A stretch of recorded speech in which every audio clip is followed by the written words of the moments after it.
Assalamualaikum warahmatullahi wabarakatuh. Welcome back my YouTube channel. Jadi ini video ketiga di YouTube saya. Sebelum itu perkenalkan, nama saya Anggi Farasa Gita Putri dengan NIM 120116259997 dari jurusan Bimbingan Konseling Pendidikan Islam, Fakultas Tarbiyah dan Keguruan, Universitas Islam Negeri Sultan Syarif Kasim Riau. Baiklah, video ini dibuat untuk memenuhi ujian akhir semester saya dengan mata kuliah Hadis dan Tafsir Tarbawi dengan dosen pembimbing Ibu Dr. Afia MAG. Dan berikut ini videonya. Baiklah, di dalam video ini ada dua materi yang akan saya jelaskan. Nah, yang pertama judulnya tentang tafsir ayat dan hadis tentang tujuan pendidikan Islam.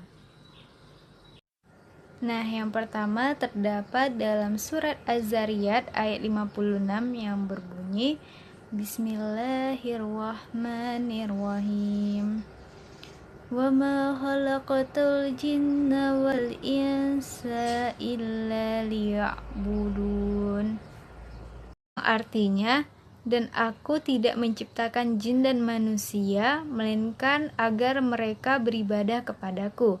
Surat Az-Zariyat ayat 56.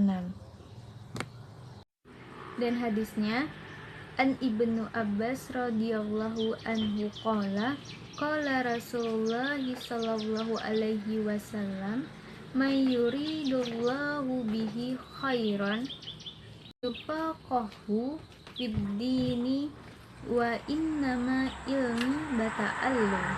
Rawahul Bukhari. Dan artinya, dari Abbas radhiyallahu anhu, ia berkata, Rasulullah shallallahu alaihi wasallam bersabda, barang siapa yang dikehendaki Allah menjadi lebih baik, maka dia akan dipahamkan dalam hal agama, dan sesungguhnya ilmu itu diperoleh untuk belajar. Hadis riwayat Bukhari. Penjelasan dari ayat ini adalah bahwa tujuan dari penciptaan jin dan manusia adalah untuk beribadah kepada Allah. Beribadah dalam arti menyembah, mengabdi, menghamba, tunduk, dan patuh terhadap segala yang dikehendakinya. Ketundukan, ketaatan, kepatuhan dalam kerangka ibadah tersebut harus menyeluruh dan total, baik secara lahir maupun batin. Sebab tujuan dari beribadah adalah untuk mendapatkan ridha Allah Subhanahu wa taala. Dan ibadah itu sendiri merupakan bentuk rasa syukur kita kepada Allah Subhanahu wa taala yang telah menciptakan manusia dengan sebaik-baiknya. Rasulullah Shallallahu Alaihi Wasallam sebagai teladan kita telah mengajarkan bahwa ibadah bukan saja kewajiban tetapi kebutuhan kita dan untuk berterima kasih ataupun bersyukur kepada Allah Subhanahu Wa Taala. Nah, sedangkan penjelasan hadisnya adalah pernyataan Allah Subhanahu Wa Taala yang mengandung perintah bahwa siapapun dari manusia yang menginginkan atau memperoleh kebaikan, hendaknya ia mencari ilmu agama, meningkatkan pemahamannya tentang Islam, mengkaji Al-Quran dan Sunnah sebagai metode dan pendekatan yang benar. Islam maju karena umatnya yang kuat dan ilmu pendidikan. Nah, dari penjelasan ayat dan hadis tadi sudah mulai tergambar. Selanjutnya, tujuan pendidikan. Pendidikan Islam bertujuan membangun karakter anak didik yang kuat dalam menghadapi berbagai cobaan dalam kehidupan dan telaten, sabar, serta cerdas dalam memecahkan masalah yang dihadapi. Nah, dari penjelasan ayat, hadis, dan tujuan pendidikan tadi dapat kita simpulkan bahwa dalam tujuan pendidikan itu mengajak kita untuk menjadi orang yang berilmu. Tentu saja itu menjadi dampak yang sangat positif dan menghindarkan kita dari berbagai macam dampak negatif atau sifat yang tidak baik seperti pemalas, pembenci ilmu, perusak ilmu, dan lain sebagainya. Dan lanjut saja kita ke materi yang kedua. Nah, materi kedua yang saya ambil mengenai tentang Metode pembiasaan, hukuman, dan ganjaran Rasulullah SAW terdapat dalam surat At-Taha ayat 132 yang berbunyi, Bismillahirrahmanirrahim. Wa'mur ahlaka bis-salati wastabir 'alaiha. La nas'aluka rizqan, nahnu narzuquk wal aqibatu littaqwa. Yang artinya, dan perintahkanlah keluargamu melaksanakan sholat dan sabar dalam mengerjakannya. Kami tidak meminta rezeki kepadamu, kamilah yang memberi rezeki kepadamu, dan akibat yang baik di akhirat adalah bagi orang yang bertakwa.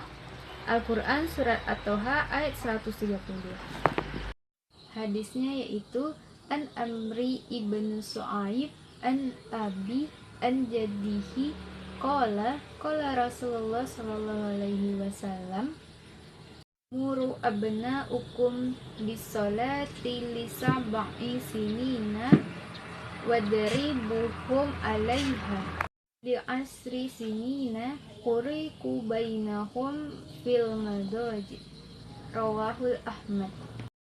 Dari Amri bin Su'aib, dari ayahnya, dari kakeknya, Rasulullah Shallallahu Alaihi Wasallam berkata, suruhlah anakmu mendirikan sholat ketika berumur 7 tahun, dan pukullah mereka karena meninggalkannya ketika ia berumur 10 tahun. Pada saat itu, pisahkanlah tempat tidur mereka.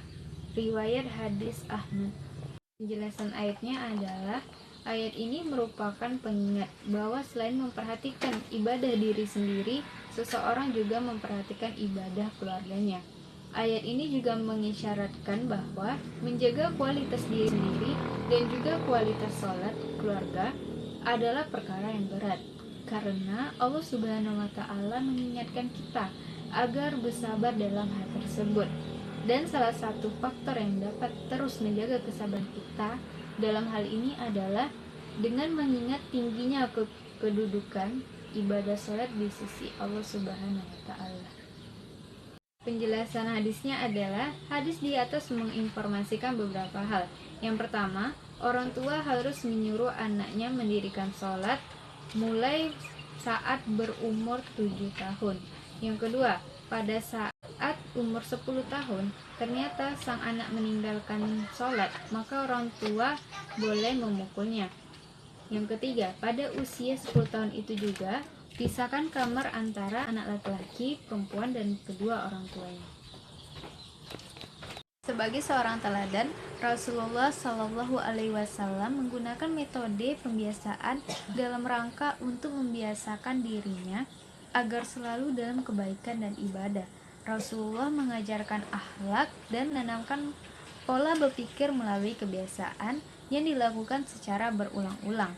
Sebab di antaranya cara mengajar yang terbaik adalah tingkah laku harus sesuai dengan ilmu, dan hal itu dapat dilakukan secara berulang-ulang di hadapan murid-murid, sehingga akhlak mulia dan perilaku luhur dapat disaksikan secara berulang-ulang. Jika contoh yang dibiasakan dapat dilakukan secara berulang-ulang di hadapan murid-murid, sehingga akhlak mulia dan perilaku luhur dapat disaksikan secara berulang-ulang.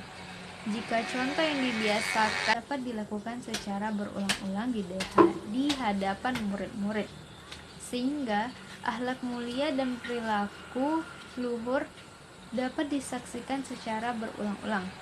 Jika contoh yang dibiasakan kepada murid-murid itu buruk, maka ia akan mendapatkan hukuman. Dan kebiasaan jika dilakukan secara berulang-ulang menjadi tradisi yang sulit untuk diubah. Rasulullah sendiri telah menyatakan hakikat ini dengan sabdanya, kebaikan adalah kebiasaan. Maka barang siapa yang ingin mengajarkan kebaikan, hendaknya dia menjadikan kebaikan itu sebagai kebiasaan yang dilakukan secara berulang-ulang di hadapan murid-muridnya. Aspek pendidikan, metode hukuman merupakan metode yang meningkatkan kesadaran dan kehati-hatian peserta didik. Sanksi dalam pendidikan mempunyai arti penting. Pendidikan yang terlalu lunak akan membuat pelajar kurang disiplin dan tidak mempunyai keteguhan hati. Sanksi yang dilakukan dengan teguran, diasingkan atau dipukul dalam arti tidak untuk menyakiti, tetapi untuk mendidik. Kemudian, dalam menerapkan sanksi fisik, hendaknya dihindari kalau tidak memungkinkan. Hindari memukul wajah, memukul sekedarnya saja dengan tujuan mendidik, bukan balas dendam. Sampaikan, semoga bermanfaat bagi kita semua. Saya Gifara Sagita Putri, mohon maaf apabila ada kesalahan. Saya akhiri dengan Assalamualaikum warahmatullahi wabarakatuh. Jangan lupa untuk like, comment, and subscribe. Dadah!